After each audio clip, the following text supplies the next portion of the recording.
When everything you've built falls apart in seconds, you discover what truly matters. For Miguel and Elena, married 34 years, that moment came when the earthquake destroyed their village and nearly took Elena's life. Elena had been paralyzed. For 6 years, confined to a wheelchair after a terrible accident.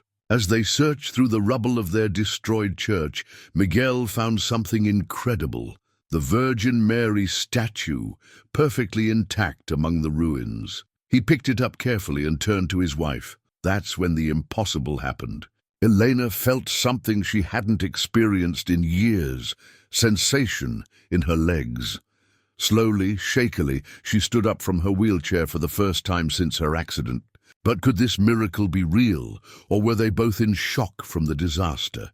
Before we jump back in, tell us where you're tuning in from, and if this story touches you, make sure you're subscribed, because tomorrow I've saved something extra special for you. The morning sun filtered through the lace curtains of their modest adobe home in San Miguel de Esperanza. Elena sat in her wheelchair beside the kitchen window, her dark hair streaked with silver at 56. Miguel emerged from his carpentry workshop, wood shavings clinging to his flannel shirt. "The Hernandez table is nearly finished," he said, settling beside her with practiced gentleness as he prepared her morning tea. His voice carried the deep cadence of a man who chose his words carefully. Elena nodded, watching through the window as children walked to school along the cobblestone path. She had taught at that schoolhouse for 22 years before the accident. The memory still struck like lightning. 6 years ago, driving home, on the winding mountain road, her car skidding on wet pavement, rolling down the rocky slope. The doctor said it was a miracle she'd survived at all. Miguel reached over and covered her hand with his own, his thumb stroking her wedding ring, a simple gold band worn thin by decades of wear.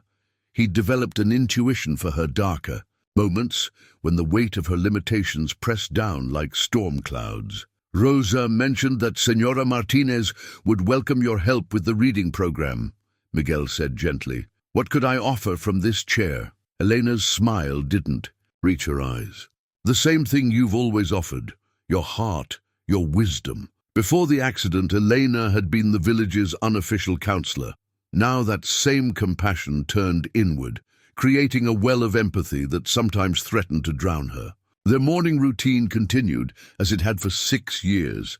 Miguel helping Elena transfer to her shower chair, waiting patiently, then assisting her back to the wheelchair. They moved through these intimate moments with tenderness that spoke of deep love, tested by circumstance. Father Antonio arrived during breakfast, his weathered face bright with warmth at 73. He had officiated their wedding, baptized their stillborn daughter 28 years ago, and held Elena's hand through her darkest days. "I've come with a request," he said. "The new families, the Morales and Castillos, need help finding their place in our community. Would you consider leading a group for newcomers?" Elena hesitated. Since the accident, she'd withdrawn from leadership roles, convincing herself that physical limitations diminished her other capabilities. "Let me think about it," she said finally. After the priest left, they settled into their usual rhythm. Miguel in his shop, Elena tending household tasks. Beneath their peaceful routine, unspoken tensions simmered. Miguel carried guilt he'd never voiced, feeling his love insufficient to heal what medicine couldn't fix. Elena struggled with perceived uselessness, feeling more like a burden than a partner. Yet their love remained bedrock beneath everything else. In evening moments when Miguel read poetry aloud, or Elena guided his hands preparing her grandmother's recipes, they found each other again. Rosa Martinez arrived that afternoon with supplies for tamales, her energy filling the room. "The Hernandez wedding is next month," she announced, "and his mother needs help feeding everyone." Elena brightened. Making tamales was something she could manage from her wheelchair, the rhythmic work bringing satisfaction beyond the practical. As they worked, Rosa shared village news with practiced skill. "That young Morales woman needs guidance," she observed. "She's frightened about her. And pregnancy trying to pretend she isn't. You could help her, Elena. Another gentle push toward re-engagement. Elena felt the familiar tug between desire and fear, wanting to help but vulnerable about offering support from perceived weakness. That evening, as Miguel brushed her hair, Elena asked quietly, "Do you ever wonder what our life would have been? Like without the accident?" Miguel paused. "Every day, but wondering isn't wishing. This life has brought us deeper together than I imagined possible." Elena turned to face him, seeing truth in his weathered features. "Sometimes I feel like only half a person." "Then I'll be the other half," Miguel replied, kneeling beside her chair, "for as long as we both shall live." Outside, San Miguel de Esperanza settled into evening quiet. Neither could know that in 12 hours an earthquake would shatter their world and reveal miracles they'd never dared imagine. At 5:47 in the morning, Miguel jolted awake to a deep, primal groaning from the earth itself. The ground beneath their bed began to tremble. "Elena," he whispered urgently. She was already awake, eyes wide with terror. The trembling intensified into violent shaking that rattled windows and sent their wedding photograph crashing to the floor. The groaning grew louder, joined by the awful symphony of a world coming apart. Timber creaking, adobe cracking, neighbors screaming. Miguel threw himself across Elena as their ceiling rained plaster and dust. The massive wooden beam above their heads split with a gunshot crack. They had seconds before their home became their tomb. "Hold on to me," Miguel commanded, scooping Elena from bed as the floor bucked beneath them. Her wheelchair toppled and crashed as the house shuddered around them. Miguel carried Elena toward the bedroom door, stumbling with each shockwave. Behind them, the ceiling beam gave way completely, crashing onto the bed where they'd slept moments before. Elena buried her face against his neck, arms locked around him with desperate strength. The hallway was a gauntlet of falling debris. Family photographs, their entire history, crashed down as Miguel navigated by instinct toward what he hoped was still a front door. The house groaned like a living thing in agony. The front door hung askew, frame twisted by the building's death. Throws. Miguel kicked it open and stumbled into a transformed world. San Miguel de Esperanza no longer existed. The Hernandez house had collapsed completely. Red tiles caved in like a broken crown. Crying came from within the rubble. Carlos stood in his doorway, blood streaming from his forehead, shouting for Rosa. The earth still trembled with aftershocks. Elena clung to Miguel as he carried her toward the village square, away from buildings that might still collapse. "Miguel," Elena whispered, "the Morales house, the pregnant girl." Miguel saw the young couple's home partially collapsed. Front wall reduced to stone and timber. Isabella Morales cried for her husband, voice high with panic. Miguel faced an impossible choice. Elena couldn't survive being set down on unstable ground while he attempted rescue. But Isabella was barely 20, 7 months pregnant, desperate. "Go," Elena said, reading his conflict. "Put me by the fountain and go help her. I won't leave. You're not leaving me. You're saving someone else." Miguel lowered Elena carefully beside the ancient stone fountain. She leaned against its cracked base as he kissed her forehead and ran toward the collapsed house. Isabella was trapped beneath a fallen beam, conscious but going into premature labor from trauma. Her husband Diego lay unconscious beside her, bleeding steadily. Miguel worked with desperate efficiency, using carpentry knowledge to free Isabella. From the beam, she was hemorrhaging, labor progressing too rapidly. Without immediate medical help, both she and her baby would die, but the village clinic had collapsed completely. Miguel carried Isabella toward the fountain where Elena waited, Diego draped across his shoulders. Other survivors emerged from devastation. Carlos finding Rosa trapped but alive, old Senor Valdez crawling from his bakery with his granddaughter, Father Antonio appearing from behind the ruined rectory. But the church, their spiritual heart was devastated. The bell tower had toppled, ancient bronze bell buried beneath stone and timber. The sanctuary where Miguel and Elena had married where they'd mourned their stillborn daughter, was gone. The sight broke something in Elena that the earthquake hadn't touched.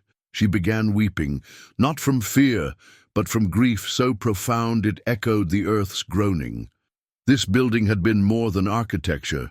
It was the container for their community's shared faith. Isabella's labor accelerated.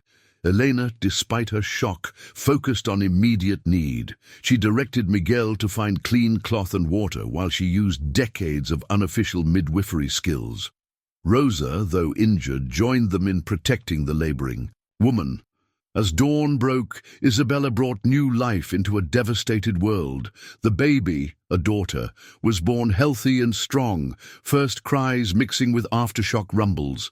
Father Antonio noticed the symbolism first. "Born in the ruins," he said, softly cradling the infant, like hope itself. The earthquake had killed at least 12 villagers, injured dozens more, left survivors homeless in an unrecognizable landscape. Elena first saw it, a flash of familiar blue among grey church rubble. At first, she thought her eyes played tricks. But as she looked more carefully at the destroyed sanctuary, she made out a shape that didn't belong among broken stones and splintered wood. "Miguel," she whispered with wonder, "look at the altar. Look carefully." Miguel followed her gaze, squinting through dust and debris. There, among ruins of everything sacred, stood the Virgin Mary statue, the 4-foot cedar figure, carved by Miguel's grandfather 60 years ago and painted in traditional blue and white, stood perfectly upright and unharmed. Around her, the entire church was rubble. The altar she'd stood upon was crushed. The roof above had collapsed. The walls had crumbled to dust. But she remained serene and undamaged, as if the earthquake had been nothing more than gentle breeze. "That's impossible," Miguel breathed. Father Antonio, still holding Isabella's newborn, made the sign of the cross. "With God, nothing is impossible." Elena stared at the intact statue, feeling something stir that she hadn't experienced in 6 years. Not quite hope, but the first possibility of hope. If ancient statues could survive earthquakes that destroyed everything around them, perhaps other miracles were also possible. Miguel approached the ruined church with the reverence of a man entering sacred ground. Each step through the debris felt deliberate, purposeful, as if he were walking a path laid out by forces beyond his understanding. Elena watched from beside. The fountain, her heart beating so rapidly she could feel it in her throat. The Virgin Mary statue stood exactly as his grandfather had carved her, hands clasped in prayer, eyes downcast in eternal compassion, the folds of her blue robe seeming to move in the morning breeze despite being carved from solid cedar. Miguel had helped his grandfather paint those robes when he was 12 years old, had watched the old man's weathered hands apply each careful brush stroke with the devotion of someone creating not just art, but prayer made manifest. Miguel's fingers trembled as he reached out to touch the statue's base. The cedar was warm beneath his palm, smooth and familiar. There wasn't a chip, a scratch, or even a speck of dust on her surface. Around her feet lay chunks of the stone altar, pieces of the collapsed roof, fragments of stained glass from the windows. But she stood untouched, as if she existed in a protective sphere that physics couldn't penetrate. "How is this possible?" he whispered to himself, then more loudly, "Father, come and see this." Father Antonio handed Isabella's baby to Rosa and made his way carefully through the rubble. The old priest moved slowly, not from age but from awe. In 50 years of ministry, he'd seen many things that challenged rational explanation, but nothing quite like this. "She's exactly as she was," Father Antonio said, running his own hands over the statue's surface. "Not even the paint has faded." Miguel worked his arms beneath the statue's base, surprised by how light she felt, despite being carved from solid cedar. As he lifted her, a shaft of sunlight broke through the dust clouds overhead, illuminating the small clearing where Elena sat beside the fountain. For a moment, the golden light seemed to connect the statue in Miguel's arms to his wife's upturned face, creating a bridge of luminescence across the devastated plaza. Elena watched Miguel approach, the statue cradled against his chest like the most precious burden imaginable. She felt something she couldn't name building in her lower body, not pain exactly, but a stirring, a tingling sensation she hadn't experienced since the accident. Her paralyzed legs, which had been completely numb for 6 years, suddenly felt warm. Miguel knelt beside Elena's wheelchair, placing the statue gently on the ground between them. The sunlight continued to pour down through the clearing dust, and Elena found herself bathed in warmth that seemed to penetrate deeper than her skin. "Elena," Miguel said softly, "give me your hands." She reached out automatically, and Miguel guided her palms to rest on the statue's folded hands. The moment her skin touched the carved cedar, Elena gasped. Not from surprise, but from sensation. After 6 years of numbness below the waist, she could suddenly feel Miguel's hands covering hers, could sense the warmth of the morning sun on her legs, could even detect the rough texture of the ground through her thin slippers. "Miguel," she whispered, her voice catching with wonder and fear. I can feel everything." The tingling sensation spread upward from her toes, through her calves and thighs, as if electricity were flowing through long-dead circuits and bringing them back to life. Elena's legs began to tremble, not with weakness, but with returning strength. "Help me," she said, her voice stronger now. "Help me stand." Miguel moved quickly, positioning himself to support Elena as she gripped the arms of her wheelchair.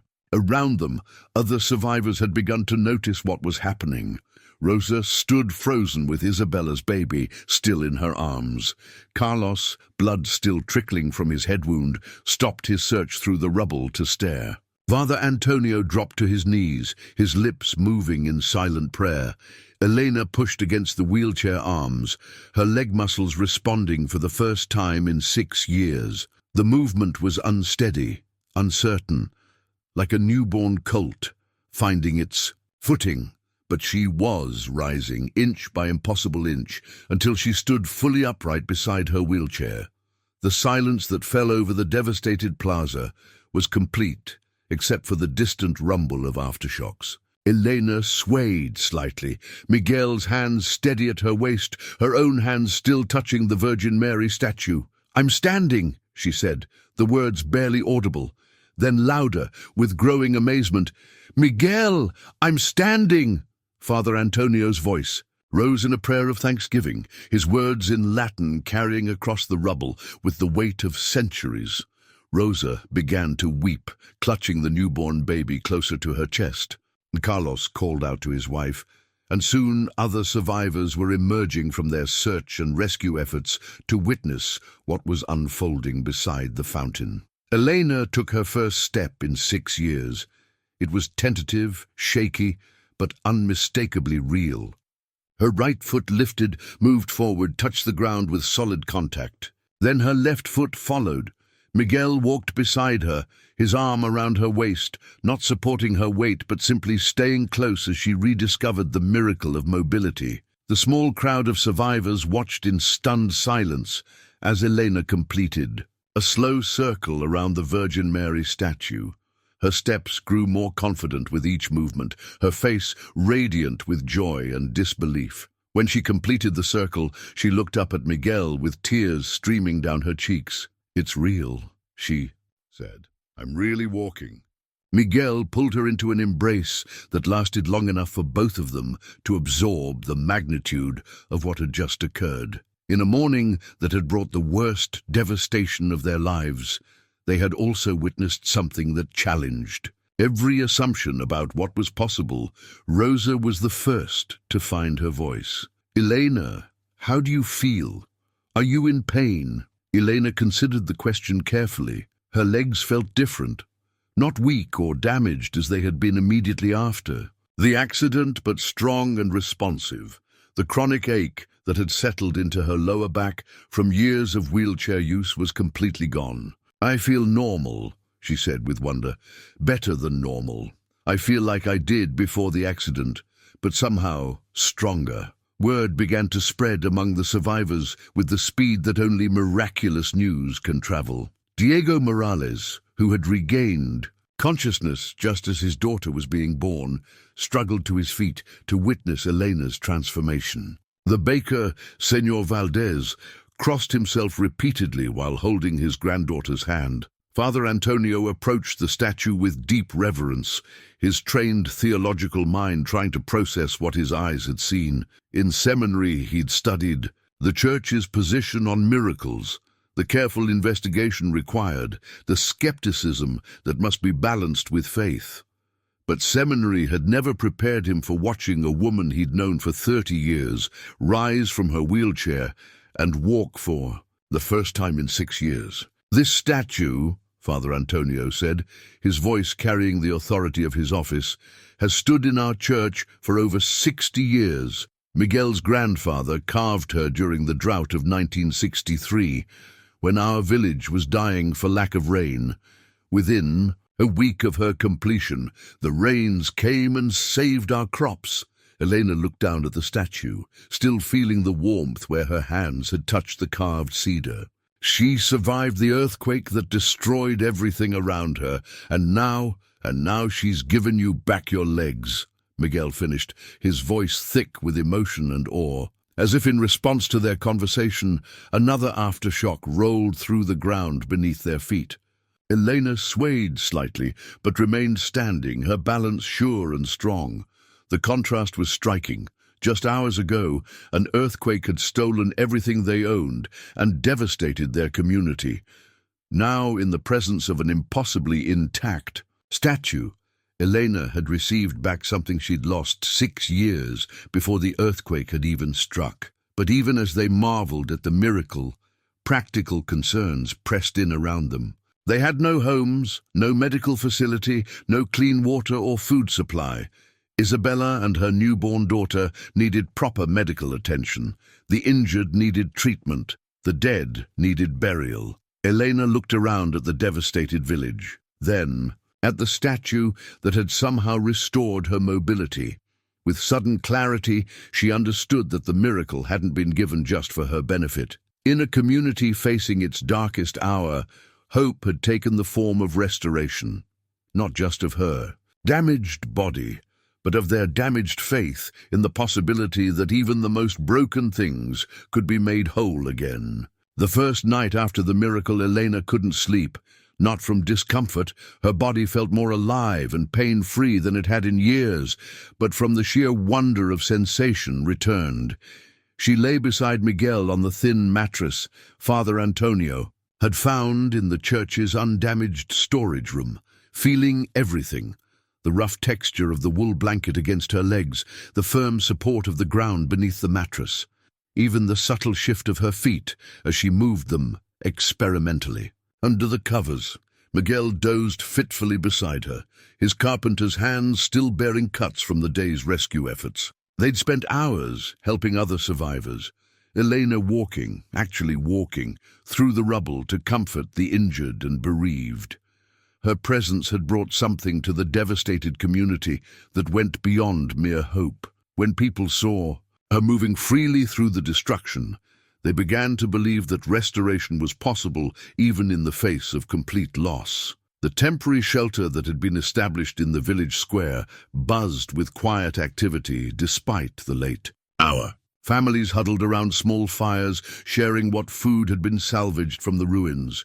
Children slept in their parents' arms, while adults spoke in hushed voices about the day's losses and the impossible thing they'd witnessed beside the fountain. Elena rose carefully from the mattress, testing her balance in the dim light.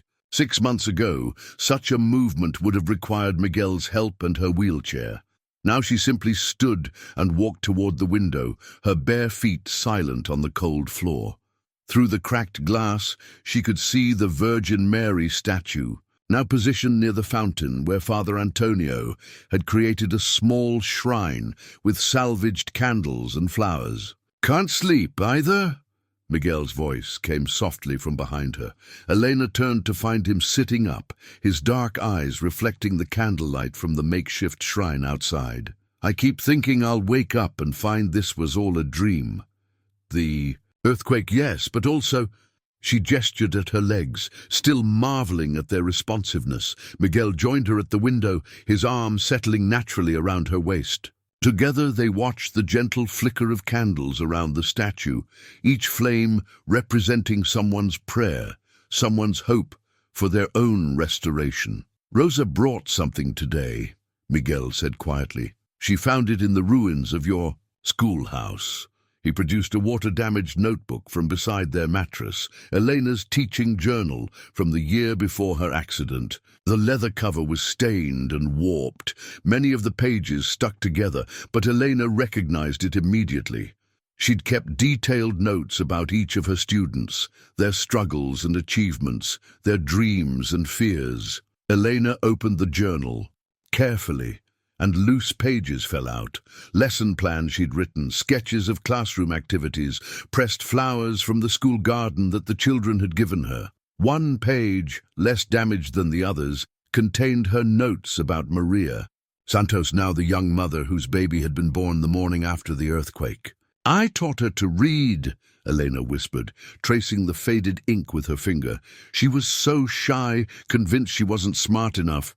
I told her that intelligence isn't about how quickly you learn, but about how much you care about learning." Miguel read over her shoulder. Elena's handwriting was neat and precise, each observation about her students filled with genuine affection and insight. She'd seen potential in children that others had overlooked, had found ways to reach students that other teachers had written. "Offers hopeless. Senora Martinez asked again yesterday if you'd consider helping with the children," Miguel said carefully. "Even before yesterday morning, she said the children talked about you constantly. They remember their maestra Elena." Elena felt a familiar stirring of purpose, stronger now than it had been since the accident. Teaching hadn't just been her profession, it had been her calling. The joy of watching understanding dawn in a child's eyes, the satisfaction of helping young people discover their own capabilities, those experiences had defined her sense of worth and meaning. "The children saw me walk yesterday," Elena said thoughtfully. "Little Carmen asked her mother why I had been sick for so long and if I was better now. How do you explain a miracle to a 6-year-old? "The same way you explain anything important," Miguel replied, "with love and honesty and faith that they'll understand what they need to understand." Over the following days, Elena found herself naturally gravitating toward the children in their temporary community. The earthquake had left 15 families homeless, and while the adults worked on the overwhelming tasks of rescue, salvage, and planning for rebuilding, the children struggled to process the trauma and confusion of their world turned upside down. Elena began gathering them near the fountain each morning, using her restored mobility to create a sense of normalcy through simple activities. She taught them songs her own grandmother had sung, led them in games that required no equipment beyond imagination, and helped them express their fears and hopes through drawing in the dust with sticks. The children responded to her with the pure acceptance that only the young possess. They didn't question the mechanics of her healing or debate the theology of miracles. They simply accepted that Maestra Elena could walk again and was there to help them feel safe and loved in the midst of chaos. One morning, 8-year-old Pablo Hernandez, whose house had been among the first to collapse, approached Elena with tears in his eyes. "Maestra, my papa says we might have to move to the city because there's no more village here. But I don't want to leave. This is home." Elena knelt to Pablo's eye level, her heart aching for his confusion and loss. "Pablo, do you remember what makes a village?" the boy thought carefully. "The houses, the church, those are buildings," Elena said gently. "Buildings can be rebuilt. A village is made of people who care about each other. As long as we stay together and keep caring for one another, we'll still have our village, even if it looks different than it did before." Pablo considered this, then nodded solemnly. "Like how you're still our teacher even though the school fell down." Exactly like that. The conversation with Pablo crystallized something Elena had been feeling but couldn't articulate. The earthquake had destroyed the physical structures of their community, but it had also revealed the unbreakable bonds that truly held them together. Her own restoration had become a symbol of that truth, that the most important things couldn't be shaken by any force, natural or otherwise. That afternoon, Elena made a decision that surprised even her. She approached Father Antonio as he sorted through salvaged religious items near the makeshift shrine. "Padre, I want to help establish a proper school for the children. Not just temporary comfort, but real education to continue here in San Miguel, Father." Antonio looked up from the damaged prayer books he'd been examining. "Elena, that's wonderful, but we have no building, no supplies, no—" "We have what we've always had," Elena interrupted gently. "We have knowledge to share, and children eager to learn. My grandmother taught my mother to read using a stick in the dirt, and stories passed down through generations. We can rebuild from that foundation." As if to underscore her point, young Maria Santos approached them, cradling her newborn daughter. The young woman who had once been Elena's shy student now carried herself with the dignity of new motherhood, but her eyes still held the respect and affection she'd felt for her former teacher. "Maestra Elena," Maria said quietly, "I wanted to. Thank you. When Isabella was in labor yesterday, I remembered what you taught us about staying calm in emergencies. I helped deliver the baby because I could hear your voice in my head, telling me I was capable of more than I knew." Elena embraced Maria carefully, mindful of the infant between them. "You saved 2 lives yesterday, Maria. That strength was always inside you." As evening fell on their 3rd day in the temporary camp, Elena stood once again by the window, marveling at the simple act of standing. Miguel worked nearby, using salvaged wood to build more secure shelters for the families. His hands moved with practiced skill, even in the dim light, creating safety and comfort from chaos and ruin. "The government inspectors are coming tomorrow," Miguel said without looking up from his work. "They'll want to talk to you about what happened, about the miracle." Elena nodded, having expected this. Word had begun to spread beyond their village about the earthquake and the impossible healing that had followed. Phone calls had been made to the diocesan office, reports filed with civil authorities. Soon their small miracle would become part of a larger conversation about faith, science, and the nature of divine intervention. "What will you tell them?" Miguel asked. Elena considered the question, watching the candles flicker around the Virgin Mary statue. "The truth, that I was paralyzed, and now I can walk. That a statue survived complete destruction while everything around it fell. That sometimes the most broken situations become the ground where new hope grows." That night, for the first time since the earthquake, Elena slept deeply and peacefully. Her dreams were filled not with the terror of collapse and destruction, but with images of children learning, families rebuilding, and a community discovering that its foundation had been stronger than any of them had dared to believe. When she woke the next morning, she was still walking. The first night after the miracle, Elena couldn't sleep. Not from discomfort, her body felt more alive and pain-free than it had in years, but from the sheer wonder of sensation returned. She lay beside Miguel on the thin mattress Father Antonio had found in the church's undamaged storage room, feeling everything. The rough texture of the wool blanket against her legs, the firm support of the ground beneath the mattress, even the subtle shift of her feet as she moved them experimentally. Under the covers, Miguel dozed fitfully beside her, his carpenter's hands still bearing cuts from the day's rescue efforts. They'd spent hours helping other survivors, Elena actually walking, through the rubble to comfort the injured and bereaved. Her presence had brought something to the devastated community that went beyond mere hope.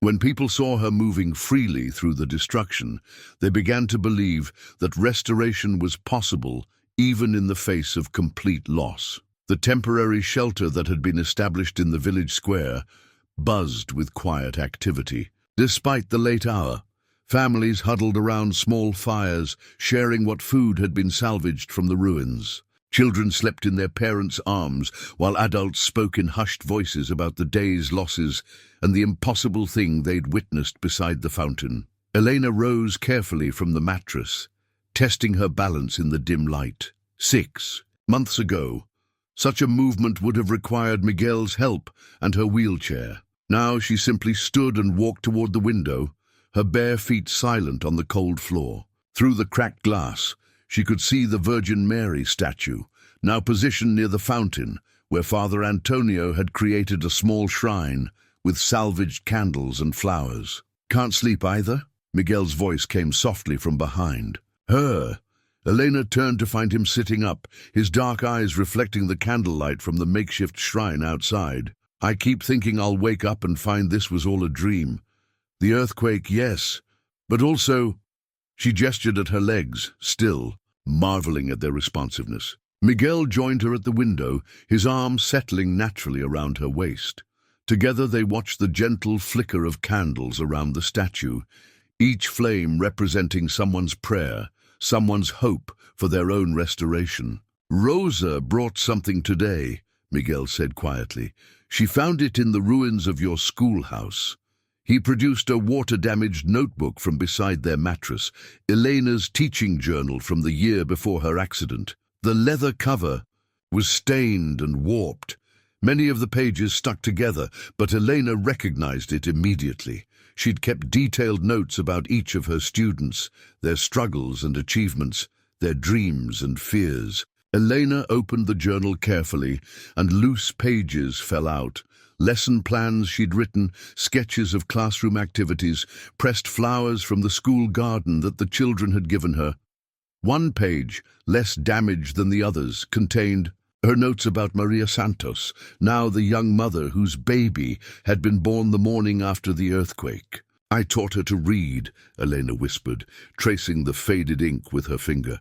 "She was so shy, convinced she wasn't smart enough. I told her that intelligence isn't about how quickly you learn, but about how much you care about learning." Miguel read over her shoulder. Elena's handwriting was neat and precise, each observation about her students filled with genuine affection and insight. She'd seen potential in children that others had overlooked, had found ways to reach students that other teachers had written. Offers hopeless. "Senora Martinez asked again yesterday if you'd consider helping with the children," Miguel said carefully. "Even before yesterday morning. She said the children talked about you constantly. They remember their maestra Elena." Elena felt a familiar stirring of purpose, stronger now than it had been since the accident. Teaching hadn't just been her profession, it had been her calling. The joy of watching understanding dawn in a child's eyes, the satisfaction of helping young people discover their own capabilities. Those experiences had defined her sense of worth and meaning. "The children saw me walk yesterday," Elena said thoughtfully. "Little Carmen asked her mother why I had been sick for so long and if I was better now. How do you explain a miracle to a 6-year-old? "The same way you explain anything important," Miguel replied. "With love and honesty and faith that they'll understand what they need to understand." Over the following days, Elena found herself naturally gravitating toward the children in their temporary community. The earthquake had left 15 families homeless, and while the adults worked on the overwhelming tasks of rescue, salvage, and planning for rebuilding, the children struggled to process the trauma and confusion of their world turned upside down. Elena began gathering them near the fountain each morning, using her restored mobility to create a sense of normalcy through simple activities. She taught them songs her own grandmother had sung, led them in games that required no equipment beyond imagination, and helped them express their fears and hopes through drawing in the dust with sticks. The children responded to her with the pure acceptance that only the young possess. They didn't question the mechanics of her healing or debate the theology of miracles. They simply accepted that Maestra Elena could walk again and was there to help them feel safe and loved in the midst of chaos. One morning, 8-year-old Pablo Hernandez, whose house had been among the first to collapse, approached Elena with tears in his eyes. Maestra, my papa says we might have to move to the city because there's no more village here, but I don't want to leave. This is home. Elena knelt to Pablo's eye level, her heart aching for his confusion and loss. Pablo, do you remember what makes a village? The boy thought carefully. The houses, the church. Those are buildings, Elena said gently. Buildings can be rebuilt. A village is made of people who care about each other. As long as we stay together and keep caring for one another, we'll still have our village, even if it looks different than it did before. Pablo considered this, then nodded solemnly. Like how you're still our teacher even though the school fell down. Exactly like that. The conversation with Pablo crystallized something Elena had been feeling but couldn't articulate. The earthquake had destroyed the physical structures of their community, but it had also revealed the unbreakable bonds that truly held them together. Her own restoration had become a symbol of that truth, that the most important things couldn't be shaken by any force, natural or otherwise. That afternoon, Elena made a decision that surprised even her. She approached Father Antonio as he sorted through salvaged religious items near the makeshift shrine. Padre, I want to help establish a proper school for the children. Not just temporary comfort, but real education to continue here in San Miguel. Father Antonio looked up from the damaged prayer books he'd been examining. Elena, that's wonderful, but we have no building, no supplies. No, we have what we've always had. Elena interrupted gently. We have knowledge to share and children, eager to learn. My grandmother taught my mother to read, using a stick in the dirt, and stories passed down through generations. We can rebuild from that foundation. As if to underscore her point, young Maria Santos approached them, cradling her newborn daughter. The young woman, who had once been Elena's shy student, now carried herself with the dignity of new motherhood, but her eyes still held the respect and affection she'd felt for her former teacher. Maestra Elena, Maria said quietly, I wanted to thank you. When Isabella was in labor yesterday, I remembered what you taught us about staying calm in emergencies. I helped deliver the baby because I could hear your voice in my head, telling me I was capable of more than I knew. Elena embraced Maria carefully, mindful of the infant between them. You saved 2 lives yesterday, Maria. That strength was always inside you. As evening fell on their 3rd day in the temporary camp, Elena stood once again by the window, marveling at the simple act of standing.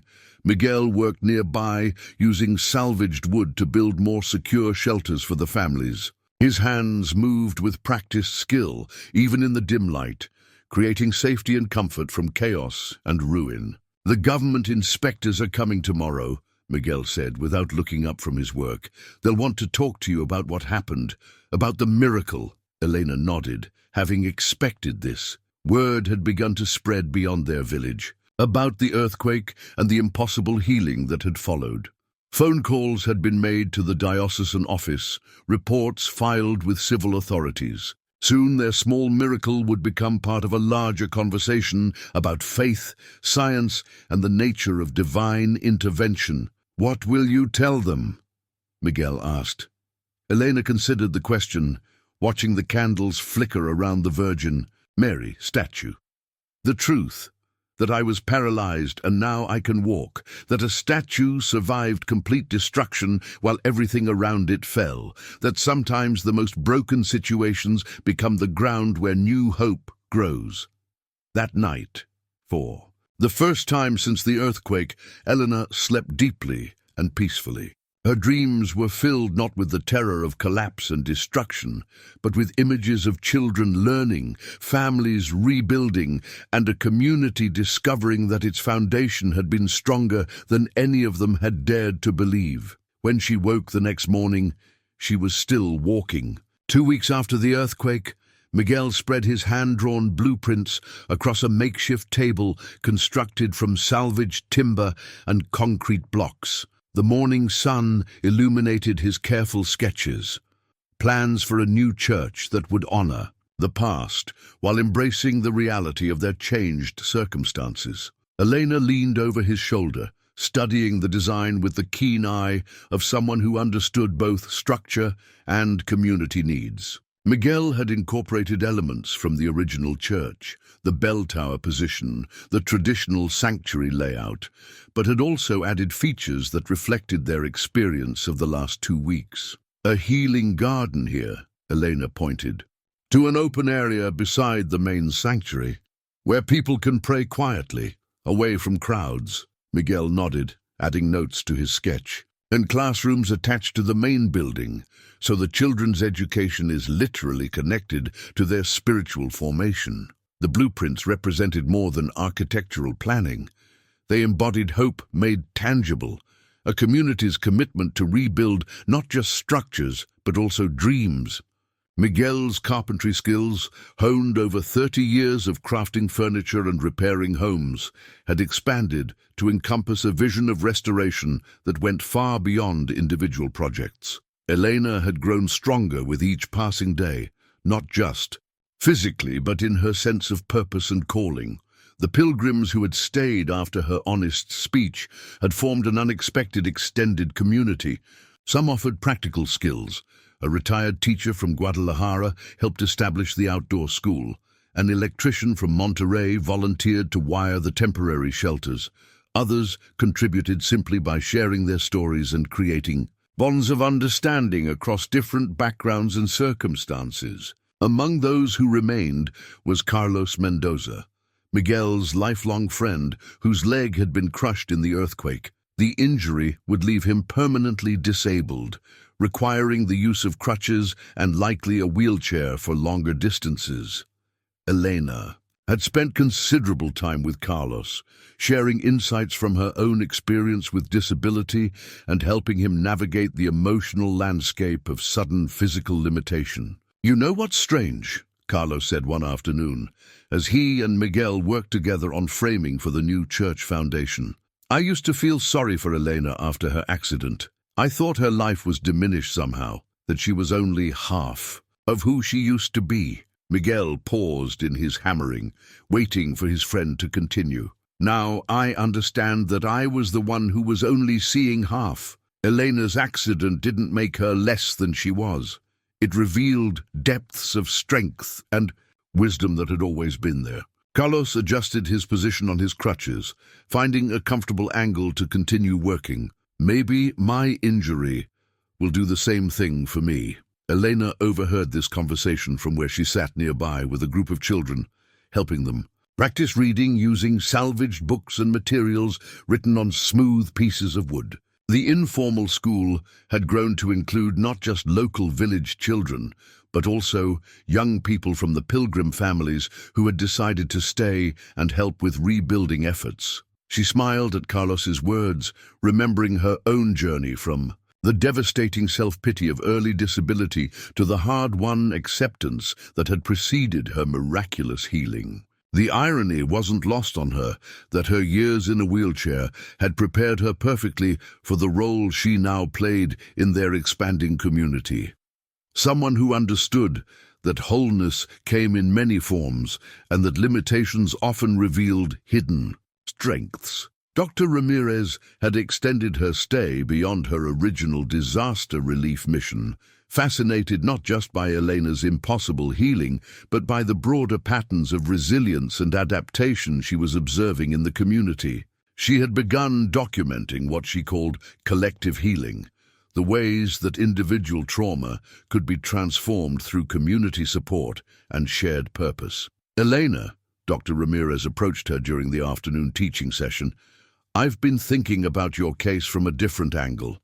What if the miracle wasn't just that your paralysis was cured, but that your experience with disability prepared you to become exactly the kind of leader this community needed in its moment of greatest crisis?" Elena considered this perspective, watching her students, a mix of local children and young pilgrims, work together on a group project to document the village's history before the earthquake. They were creating a collective memory book, recording stories from elders, drawing pictures of the old church and village buildings, writing down the traditional songs and recipes that connected them to their cultural roots. "You might be right," Elena said thoughtfully. 6 years of learning to navigate limitations taught me that the most important capabilities can't be taken away by circumstances. Hope, compassion, the ability to see potential where others see only problems. Those aren't dependent on whether someone can walk. That evening, Elena and Miguel walked together through the expanded camp that now served as their temporary village. The evening air was filled with the sounds of a community finding its rhythm. Children playing games that required no equipment beyond imagination. Adults sharing stories around cooking fires, the soft murmur of prayers from those keeping vigil. Beside the Virgin Mary statue, they paused at the construction site where the new church foundation was taking shape. Miguel's careful planning and the volunteer labor of dozens of hands had created the beginning of something beautiful.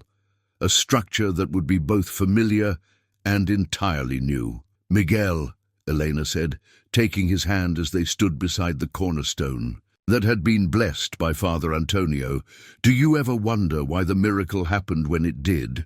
Why I received my healing in the aftermath of losing everything else?" Miguel was quiet for a long moment, his carpenter's eyes studying the work that remained to be done.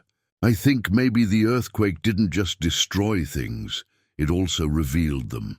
The statue that survived when everything else fell. Your strength that had been there all along, waiting for the right moment to emerge. The community bonds that proved stronger than any building." Elena squeezed his hand, feeling the truth of his words resonate in her restored body and renewed spirit. Around them, the sounds of evening prayers began to rise from various corners of the camp.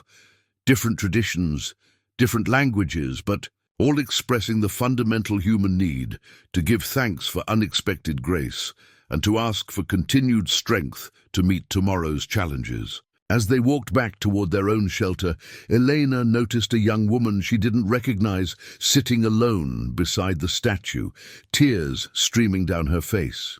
Without hesitation, Elena approached her. "I'm Elena," she said simply, settling beside the woman on the ground.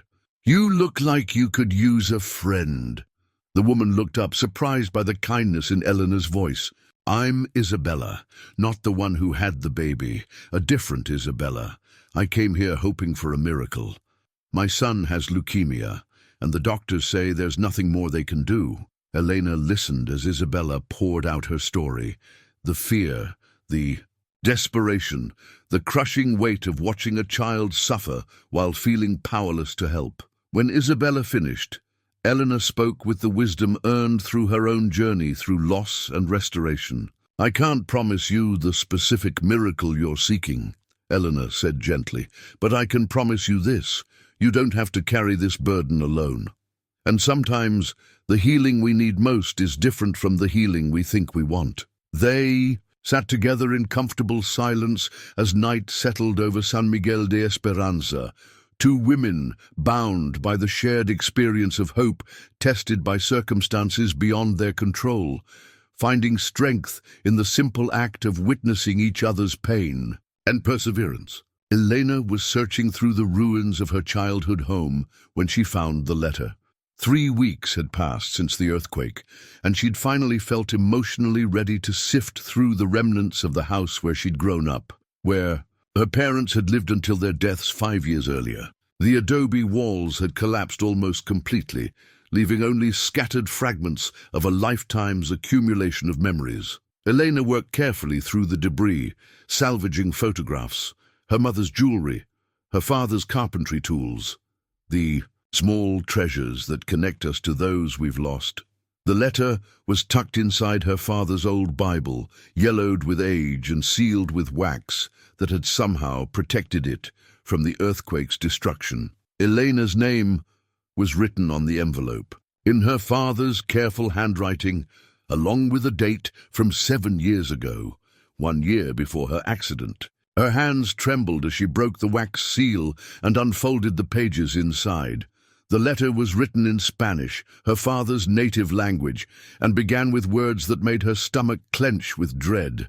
"Mi querida Elena, if you are reading this, I am gone, And you have finally decided to go through my things. I have carried a secret for 30 years that has poisoned my soul, and I can no longer bear to take it to my grave without giving you the choice of what to do with this truth." Elena sat down heavily on a piece of broken wall, her newly restored legs suddenly feeling weak. The letter continued in her father's meticulous handwriting. 30 years ago, I killed a man. It was not murder. It was an accident born of my own weakness and stupidity. I had been drinking after losing my job at the quarry, drinking more than I should have, and I decided to drive home anyway. On the mountain road, the curves that have always been dangerous, I struck another car head-on. The other driver died instantly. His name was Antonio Santos. He was 28 years old, married, with dreams of starting a carpentry business in San Miguel de Esperanza. Elena's heart stopped. Santos, Miguel's family name. She forced herself to keep reading through tears. That blurred her father's words. I fled the scene like a coward. When the police investigated, they found evidence that the other car had mechanical problems. A brake failure that would have made the accident appear to be his fault. I let them believe this lie. I let his family believe this lie. I rebuilt my life on the foundation of another man's destroyed dreams and his family's undeserved grief. The letter went on to describe her father's decades of guilt, his attempts to make amends through anonymous donations to Miguel's family, his decision to move to San Miguel to watch over them from a distance. He had met Miguel's parents at their son's funeral, had seen their devastating grief, and had dedicated the rest of his life to a penance that could never truly absolve him. But the most devastating revelation was yet to come. Elena, the night of your accident, you were driving home on the same stretch of road where I killed Antonio Santos. The same curves, the same dangerous conditions that I should have known better than to navigate. When I received the call that you were injured, when I saw you lying broken in that hospital bed, I believed with every fiber of my being that God was punishing me for my sin by taking away your ability to walk. You, my innocent daughter, were paying the price for my cowardice and deception. Eleanor's hands shook so violently she could barely hold the pages. The final paragraph felt like a physical blow. I tried to tell you this truth many times, but I was too weak, too afraid of losing your love and respect. I know that Miguel's family, especially his parents who have since passed, deserved to know the truth about how their son really died. I know that you deserve to understand the burden I have placed on your shoulders. If something happens to me before I find the courage to speak these words aloud, please know that every day of my life since that night has been shaped by regret and the desire to somehow undo the damage I caused. I pray that someday, somehow, healing will come to all those I have wounded. Elena sat in the ruins of her father's house, the letter clutched in her trembling hands as the magnitude of this revelation crashed over her like a second earthquake. Her accident, the event that had defined her adult life, that had tested her marriage and her faith, that had led to 6 years of paralysis, had occurred on the exact stretch of road where her father had killed Miguel's brother 3 decades earlier.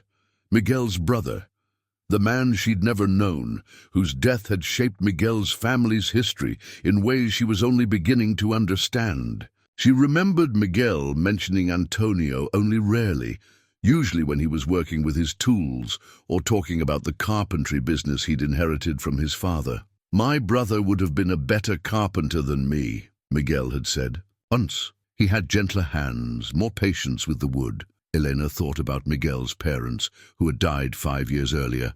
Miguel's father from a heart attack, his mother 6 months later, from what everyone said was a broken heart that had never fully healed from losing her firstborn son. They had welcomed Elena into their family with such warmth, had treated her like the daughter they'd lost when they lost Antonio, all while never knowing that her father was the one responsible for their deepest grief. The cruelest irony was that Elena had known about the letter for years.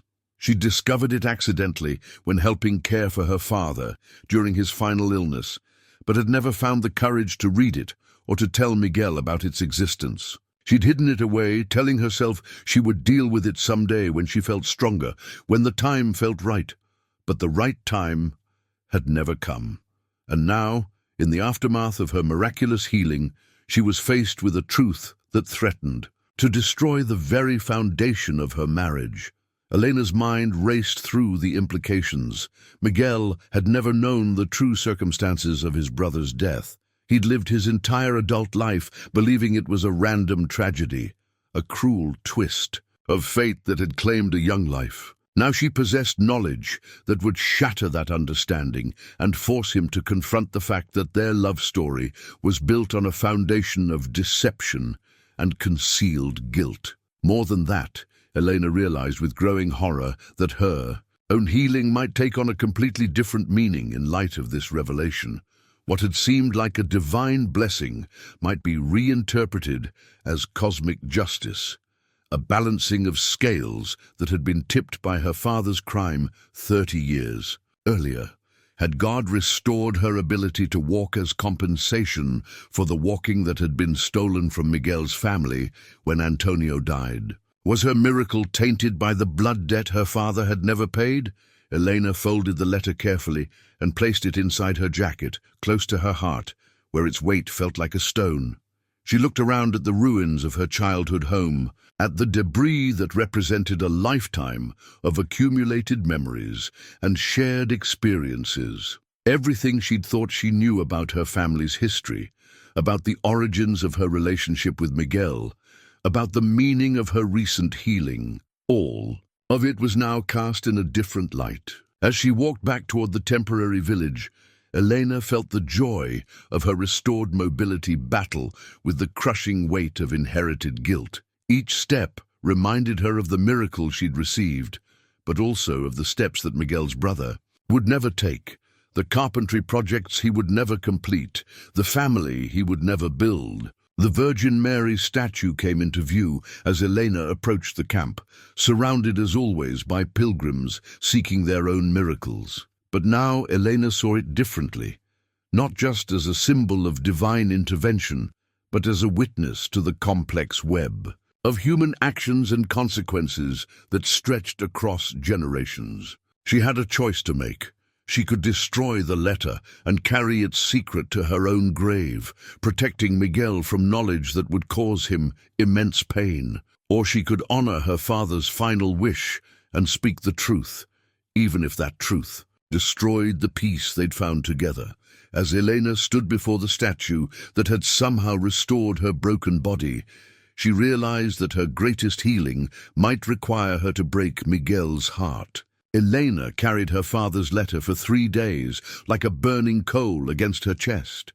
She went through daily motions, teaching children, helping with reconstruction, counseling pilgrims, but Miguel could see something fundamental had changed. "Elena," he said on the 3rd evening as they sat beside the fountain, "you've barely spoken since you went to your father's house. What did you find there?" Elena's hand moved instinctively to her jacket pocket where the letter rested. "Just memories. Sometimes going through belongings of the dead is harder than expected." Miguel nodded, but didn't fully believe her. In 34 years of marriage, he'd learned to read Elena's emotional weather. Something was tormenting her, something deeper than grief over lost possessions. That night, Elena lay awake listening to Miguel's steady breathing. Through thin walls, she could hear the expanded community, babies crying, adults talking quietly, soft prayer murmurs from those keeping vigil beside the statue. All of it felt fragile, as if the truth in her pocket could shatter everything. They'd built together. She rose carefully and walked into cool night air. The Virgin Mary statue stood silhouetted against star-filled sky, carved features serene in candlelight. Elena knelt as she had countless times since her healing, but tonight her prayers felt different, not grateful, but desperate. "What am I supposed to do?" she whispered.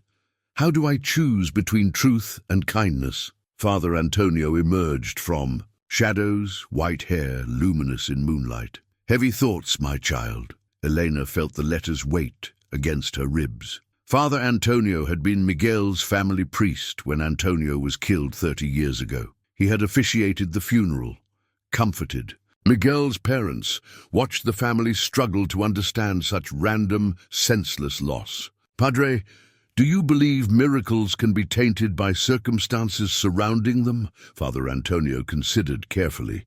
"What do you mean, child? If a blessing comes to someone who doesn't deserve it, or if it's connected to another person's suffering, does that change its nature?" The old priest studied Elena's face with penetrating gaze of someone who had spent decades helping people wrestle with moral complexity. "Elena, are you asking this as theoretical exercise, or because you're carrying a burden you're afraid to share?" Elena felt tears forming. "I found something that changes everything I thought I knew about my family, about Miguel's. A family. About why my accident happened and why my healing happened. Tell me," he said simply. Elena pulled the letter from her pocket and handed it to Father Antonio. She watched the old priest's face as he read by candlelight, saw the progression of emotions: surprise, sorrow, understanding, and finally deep, weary sadness. 30 years, Father Antonio said when he finished. 30 years of carrying this secret. "He was a coward," Elena said bitterly. "He destroyed Miguel's family and then built his life around trying to make secret amends. And now the burden falls to you. What will you do?" Elena looked up at the statue that had restored her mobility, wondering now if restoration had been blessing or curse. "I don't know. If I tell Miguel, it will destroy him. But secrets have their own toxicity, don't they?" The next morning brought news that forced Elena's hand. Rosa approached with worry on her face. "Elena, there's a journalist from Mexico City asking questions about your family's history. She's been talking to people who knew your father. I think she might know something." Elena's blood ran cold. A journalist with access to records and old-timers who might remember details from 30 years ago could piece together the truth. Without Elena's help, the story would break whether she was ready or not. "Rosa, can you take over the children's lesson? I need to speak with Miguel." Elena found Miguel working on the church foundation with Carlos and other men. The sight of him carefully, measuring and cutting timber with the same precision his brother might have used, made her heart break all over again. "Miguel, I need to talk with you privately." Something in her tone made Miguel set down his tools immediately. Elena led him to a quiet spot near the old church ruins where the Virgin Mary statue had been discovered. "Before I show you this, Elena," said, voice steady despite turmoil in her heart, "I need you to know that I love you more than my own life. Everything we've built together is real, regardless of what you're about to learn." Miguel's face grew serious. "Elena, you're frightening me. What is this about?" "It's about your brother Antonio. It's about my accident. It's about secrets that have shaped our entire relationship without either of us knowing." Elena held out the letter with trembling hands. "My father wrote this before he died. I found it 3 days ago." Miguel took the letter, his carpenter's hands gentle with fragile paper. Elena watched his face as he read, saw the progression: confusion, disbelief, anger, and finally devastation, so complete she had to reach out to steady him. "Your father killed Antonio." "Yes." Miguel's voice was sharp, cutting through Elena's explanation. "I need time to think about this. I need to understand what this means." Elena reached for him, but Miguel stepped back, creating distance that felt like a chasm opening between them. 30 years.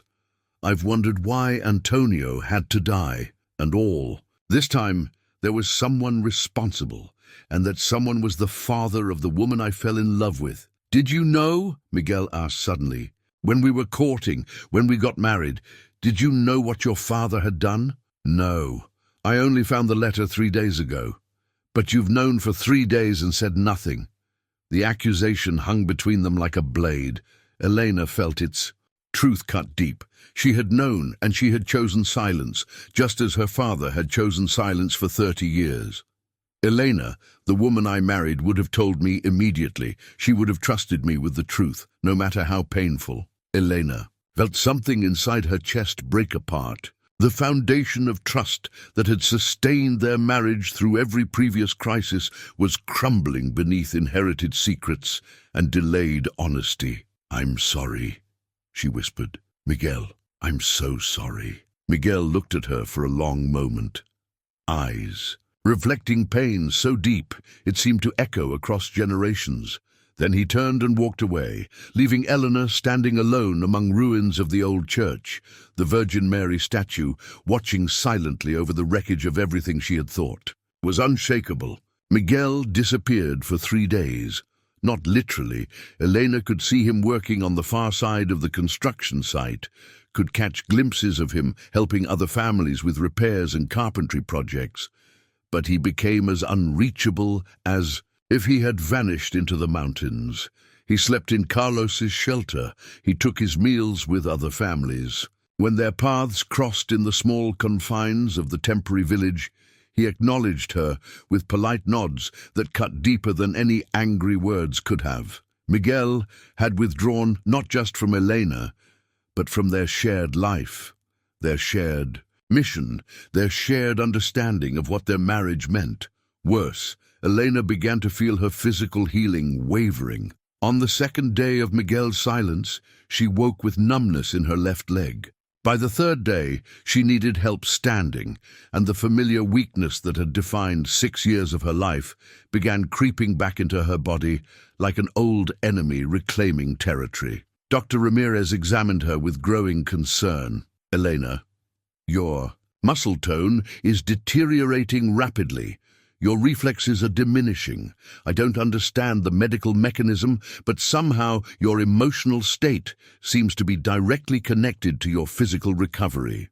Elena sat on the examination table, feeling her restored mobility slip away like sand through her fingers. "Doctor, is it possible for a miracle to be undone?" "I don't have any framework for understanding miracles in the first place," Dr. Ramirez admitted. "But I do know that mind-body connections in healing are more powerful than we often acknowledge. Your grief, your guilt, your separation from Miguel, these emotional traumas might be manifesting physically." That evening, Elena struggled to walk to the Virgin Mary statue. Each step required tremendous effort, and she could feel her strength ebbing with each movement. The pilgrims who had remained in the camp watched with growing alarm as the woman whose miraculous healing had given them hope began to falter. Father Antonio found her there as darkness fell, seated on the ground beside the statue, because she no longer trusted her legs to support her.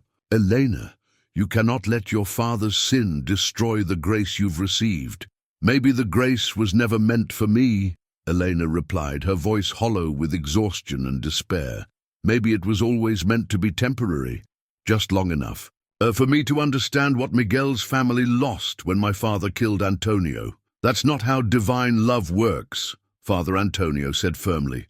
"God doesn't give and take back healing based on human complications. Your restoration was real, and it remains available to you if you can find your way back to accepting it." "How can I accept anything when my husband can't even look at me, when our entire marriage might have been built on a lie, when the man I love is suffering because of something my family did 30 years before I even knew him?"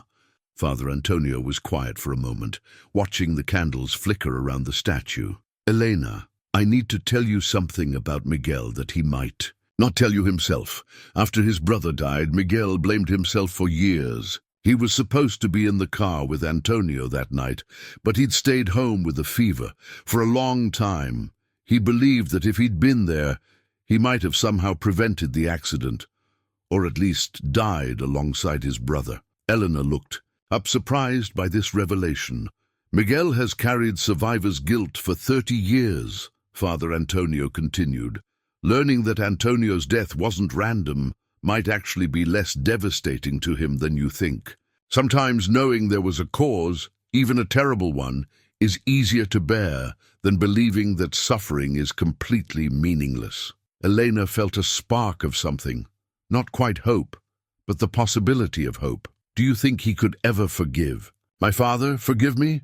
I think Miguel loves you more than he loves his own pain.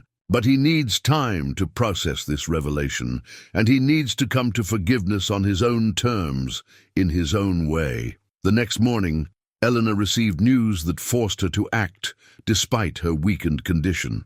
Rosa ran to her shelter with panic. In her eyes, "Elena, Miguel is at the cemetery. He's been there since before dawn, and Carlos is worried about him. He says Miguel is talking to Antonio's grave like he's having an argument with the dead."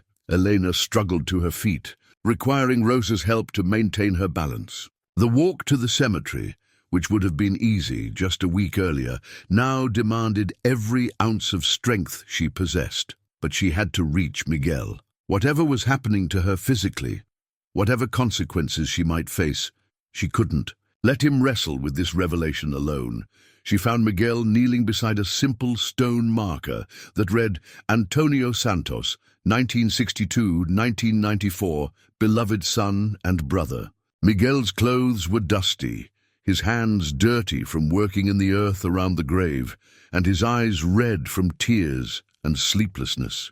"Miguel," Elena called softly, not wanting to startle him. He looked up, and for the first time in 3 days, he really saw her, saw the weakness that had returned to her body, saw the effort it had cost her to come to him. "Elena, you shouldn't be walking this far. You're not strong enough. I'm strong enough for this," she said, lowering herself, and carefully to kneel beside him on Antonio's grave.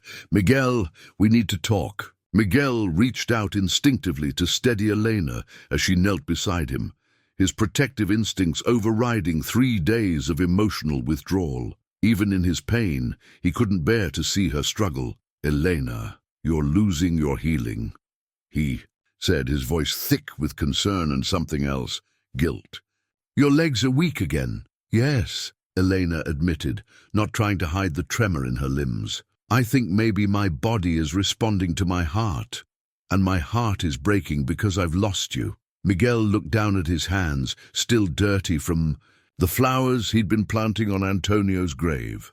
"I've been sitting here for 3 days, trying to talk to my brother, trying to tell him about your father, about the accident, about how sorry I am that we never knew the truth." Elena waited, sensing that Miguel needed to speak the words that had been building inside him.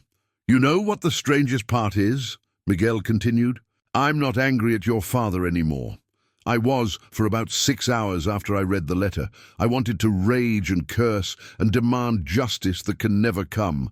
But then I started thinking about those 30 years he carried this secret, and I realized he punished himself more than I ever could have." Elena felt tears start to flow down her cheeks. "Miguel, I should have told you the moment I found the letter. I should have trusted you with the truth instead of trying to protect you from it." "Yes, you should have," Miguel said simply. "But Elena, I understand why you didn't. I understand the fear of destroying something precious with information that can't be undone. Your father lived with that same fear for 30 years. Miguel reached into his jacket pocket and pulled out a small wooden cross, carved from cedar. "I made this for Antonio when I was 15. I used to bring it to his grave every year on the anniversary of his death, but this time I brought something else." He showed Elena a second wooden cross, newer, carved with the careful precision of his mature craftsmanship.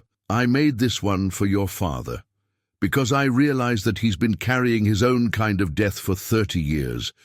The death of the man he was before that night, the death of his peace, the death of his ability to live without shame."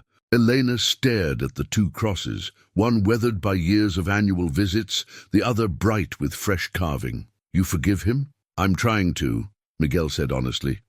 "But more than that, I'm trying to understand how forgiveness works when the person who hurt you is already gone.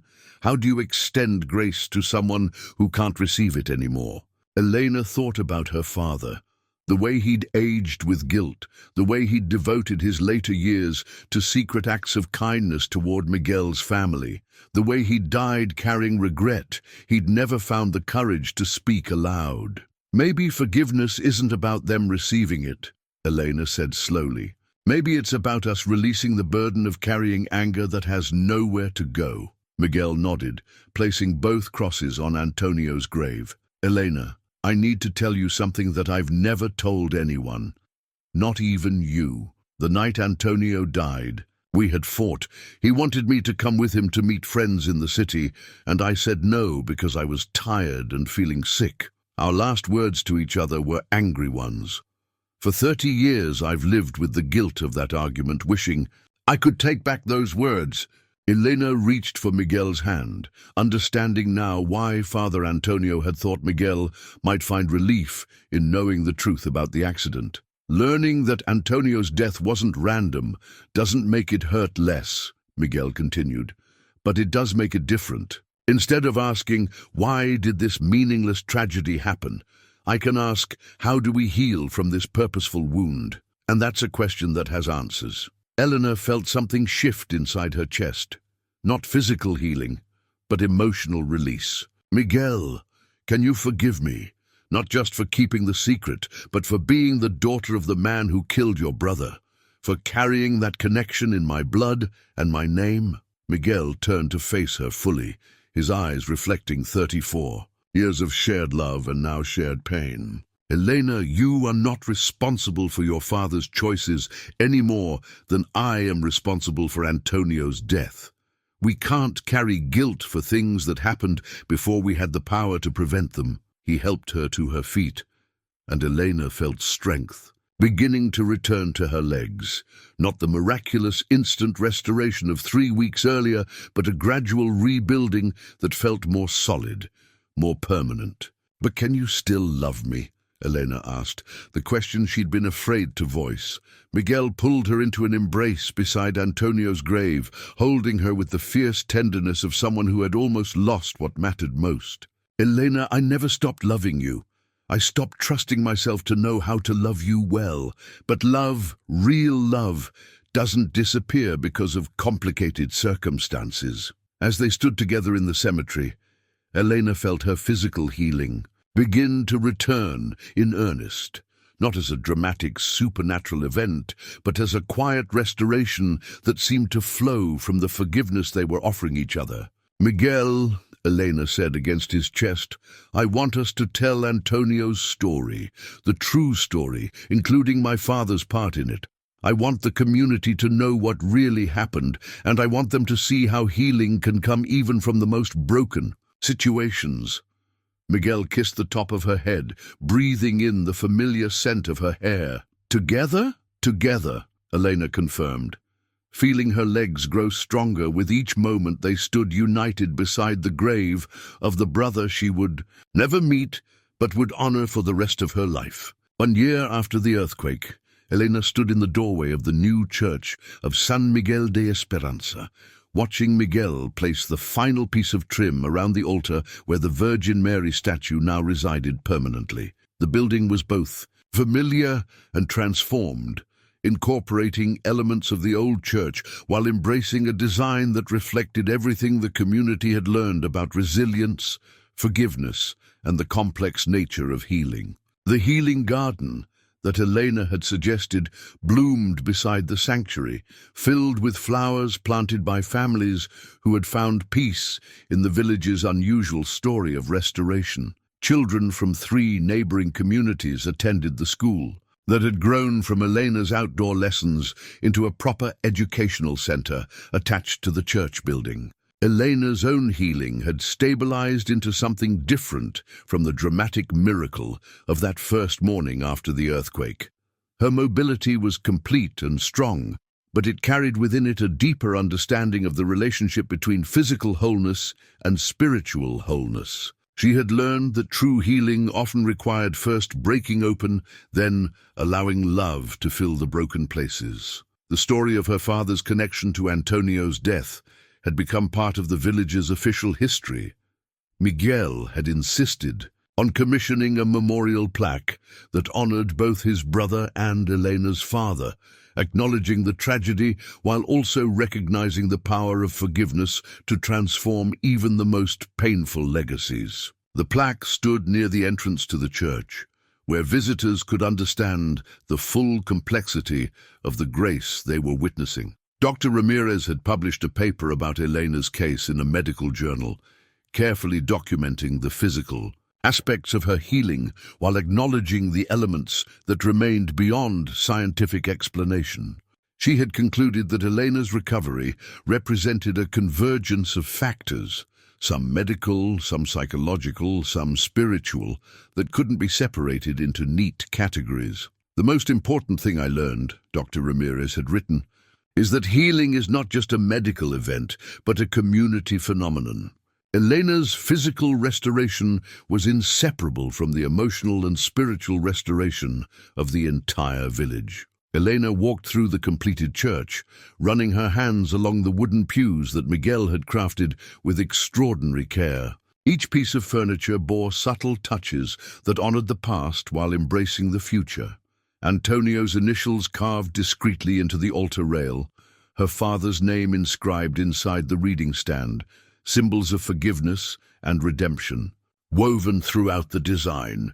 The congregation that gathered for weekly services included many of the original villagers who had survived the earthquake, but also dozens of families who had come as pilgrims and decided to stay. The community had grown from an isolated village into a destination for people seeking not just miraculous healing, but the more difficult and lasting work of learning to live with grace in the midst of life's inevitable struggles. Carlos had become Miguel's official business partner, their carpentry workshop producing furniture and architectural elements for reconstruction projects throughout the region. Carlos's disability had never disappeared, but his friendship with Miguel had deepened into something that honored both men's understanding of limitation and possibility.